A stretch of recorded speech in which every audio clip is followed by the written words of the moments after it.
तो स्वागत है आपका आपके अपनी चैनल बोधी ट्री पे। तो यहां हम मार्वल के साइंस के पेपर 1 का सेक्शन बी स्टार्ट कर रहे हैं। तो सेक्शन बी में जो क्वेश्चन नंबर 25 है, जो कि ये है, while diluting on an acid, why it is recommended that acid should be added to water? Acid should not be added to water, यानी एसिड को डायरेक्ट वाटर में ऐड नहीं करना चाहिए और ना डायरेक्टली एक साथ ऐड करना चाहिए। देखिए, dilution of concentrated acid, concentrated acid का मतलब होता है जिसमें वाटर का कंटेंट बिल्कुल भी नहीं है। प्योर कंटेंट अगर कोई है तो वो एसिड का है। Particular concentrated sulphuric acid is a highly exothermic reaction. What do you mean bye exothermic reaction? Exothermic reaction वो रिएक्शन होती है जिस प्रोसेस में हीट लिबरेट होती है। तो यानी हम पानी में अगर एसिड को मिक्स करेंगे, वो भी कॉन्सेंट्रेटेड एसिड को, तो बहुत गर्मी निकलेगी, बहुत ज्यादा गर्मी निकलेगी। When water is added to a concentrated acid, the heat is liberated is so large, यानी जो हीट लिबरेट होती है, एकदम से हम जबरदस्त स्पीड में वाटर ऐड करने जाए अगर किसी एसिड में, कॉन्सेंट्रेटेड एसिड में, तो इतनी ज्यादा हीट लिबरेट होती है that the solution start almost boiling, कि जो सॉल्यूशन होता है यानी जो वो एसिड होती है वो एकदम बॉयल होने लगता है। यानी वो जो वाटर होता है उसके साथ इतना तेज रिएक्शन करता है, और तेज रिएक्शन होने के साथ साथ इतनी एक्सोथर्मिक रिएक्शन होती है कि वो सॉल्यूशन तो बॉईल करता है और इतनी गर्मी लिबरेट होती है। दिस में cause spreading of the hot acid solution, यानी एसिड छूट के, जैसे तेल नहीं निकल आता कढ़ाई से कई बार एकदम से, बस उसी तरह से एसिड अपने जिस पात्र में रखा उस पात्र में से निकल के आ जाता है एसिड सॉल्यूशन, बरोबर। The hot acid solution and harm the person. ये तो सीधी बात है कि अगर वो किसी पर्सन के हाथ में या कहीं पे भी लग जाए तो उसको बहुत ही हार्म कर सकता है। एक्सेसिव लोकल हीटिंग में even break the glass container, बहुत ही ज्यादा किसी एक पॉइंट पे अगर हीटिंग हो जाती है तो जिस ग्लास कंटेनर में या जिस कंटेनर में जिस चीज में रखा है वो भी बिगड़ सकता है। That is why concentrated acid are diluted by slowly. ये टर्म समझिए, स्लोली, यानी अगर हम वाटर में मिक्स करके उसको डाइल्यूट करते, पर वो एक साथ नहीं, धीरे धीरे एकदम स्लो रेट पे करते हैं। कैसे? जरा सा पानी ऐड करेंगे, गर्म होगा और धीरे धीरे गर्म होगा, फिर थोड़ा सा फिर से नॉर्मल टेम्परेचर, फिर से थोड़ा पानी ऐड करें, तो इस तरह से करेंगे तो आसानी से होगा। Adding concentrated acid into water with constant stirring, यानी धीरे धीरे, and not by adding water into the acid. चलिए अब क्वेश्चन नंबर 26 पे आते हैं। Give an example of metal, हमें एक एग्जांपल देना है मेटल्स का। देखिए, which is liquid at room temperature. क्या लिखा? लिक्विड एट रूम टेम्परेचर, यानी जो रूम टेम्परेचर पे कौन से रूप में हो, लिक्विड फॉर्म में हो। तो एक मेटल जो है वो है मर्क्यूरी। फिर सेकंड क्वेश्चन क्या पूछा गया है? Can be easily cut with knife, यानी जिससे हम नाइफ से आसानी से कट कर सकते हैं। यस दोस्तों, हम मेटल्स को भी नाइफ से कट कर सकते हैं। हाँ, जिनमें मेटल है सोडियम और पोटेशियम, ये हाईली रिएक्टिव मेटल, यानी इनको दुनिया में खुला नहीं रखा जाता। फिर थर्ड क्वेश्चन है, is the best conductor of heat, यानी वो मेटल बताओ जो हीट की सबसे अच्छी कंडक्टर हो, तो वो है सिल्वर, यानी Ag। फिर is a poor conductor of heat, heat की पुअर कंडक्टर हो तो वो है lead.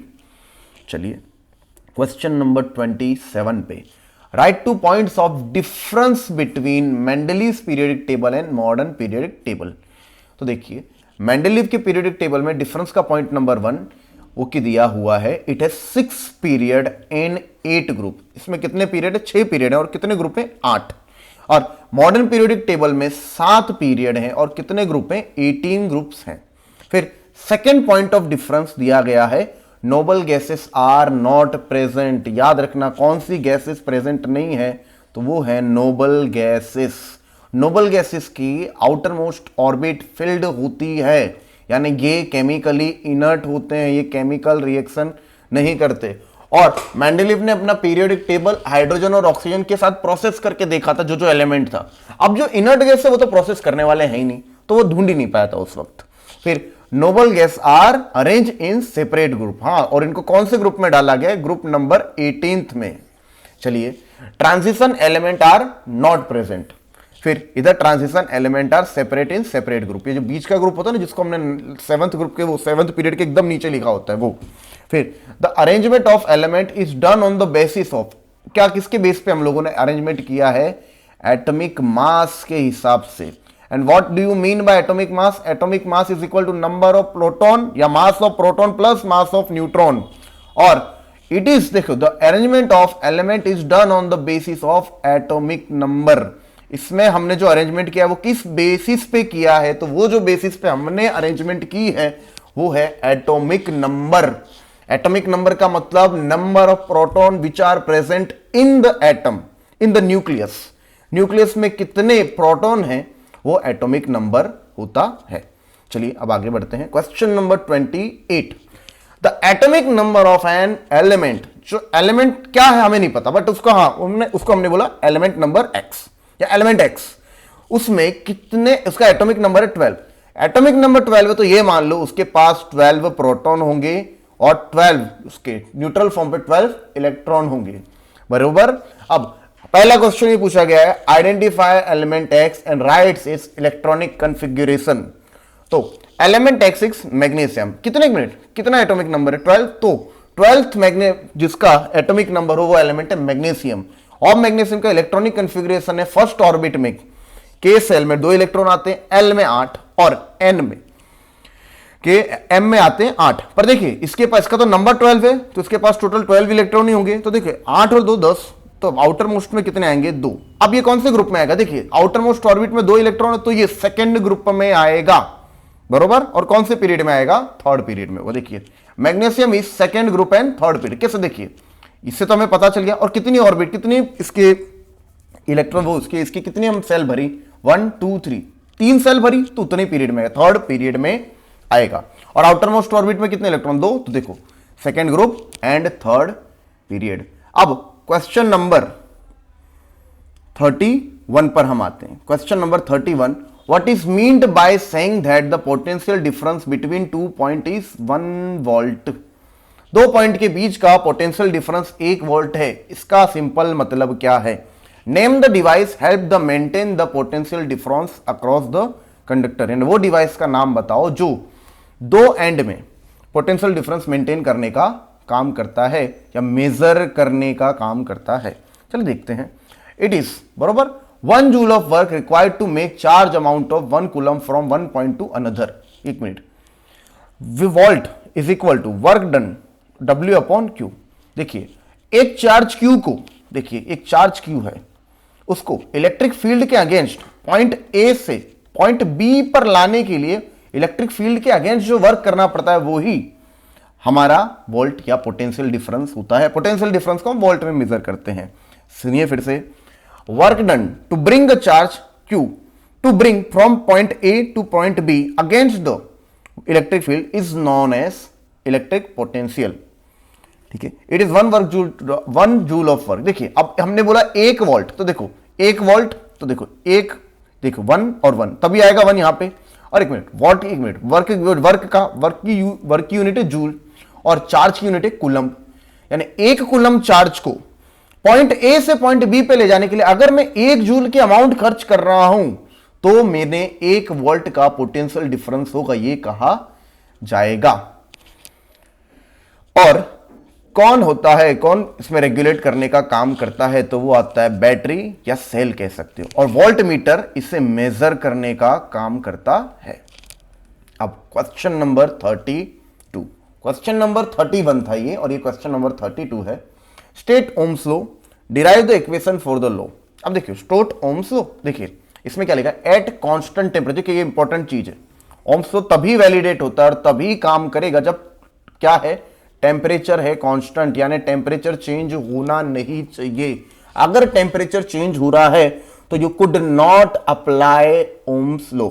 At constant temperature the potential difference V across the ends of a given metallic wire in an electric circuit is directly proportional to the current flowing through it। इसको बहुत ही आसान शब्दों में I is directly proportional to V, और simple language में V is directly proportional to I, यानी voltage जितना मैं बढ़ाऊंगा उतना ही मेरा करंट बढ़ेगा एट कांस्टेंट टेम्परेचर। मेरा वोल्ट यानी धक्का, अगर मैं धक्का जोर का लगाऊंगा तो मेरा करंट यानी मेरी चार्ज के फ्लो की स्पीड वो तो ज्यादा ही बढ़ेगी। यही सिंपल लैंग्वेज में ओम्स लॉ था। V is directly proportional to I where V is the potential difference and I is the electric current. And कभी भी हम ये देखो, ये था प्रोपोर्शनैलिटी कांस्टेंट, प्रोपोर्शनैलिटी कांस्टेंट को हटा के इक्वालिटी का साइन लगाओगे, पर इक्वालिटी का साइन लगा के कोई ना कोई इक्वालिटी का प्रोपोर्शन लाना, इक्वालिटी का कांस्टेंट लाना पड़ेगा, वो आता है R। और ये जो R मिलता है ना, ये क्या होता है, इसका रेजिस्टेंस होता है। R क्या होता है, resistance of material, resistance of the material, ये रेजिस्टेंस ऑफ द मटेरियल होता है। अब क्वेश्चन नंबर 33 पर आते हैं। Write down the properties of magnetic field lines. Magnetic field line की प्रॉपर्टी हमें राइट डाउन करनी है। तो फर्स्ट देखिए, फर्स्ट जो प्रॉपर्टी है, magnetic field line start at the north pole and end at the south pole. ये देखिए, नॉर्थ साउथ, इस तरह से नॉर्थ से साउथ जाती, आउटसाइड द मैग्नेट इसकी जो डायरेक्शन है फ्रॉम नॉर्थ से साउथ है, और इनसाइड द मैग्नेट ये साउथ से नॉर्थ है। मैग्नेटिक फील्ड देखिए, सेकंड है, magnetic field line do not intersect. ये देखिए जरा, इसको मैं अच्छी तरह से बताऊं तो देखिए, ये कुछ इस तरह से होगा,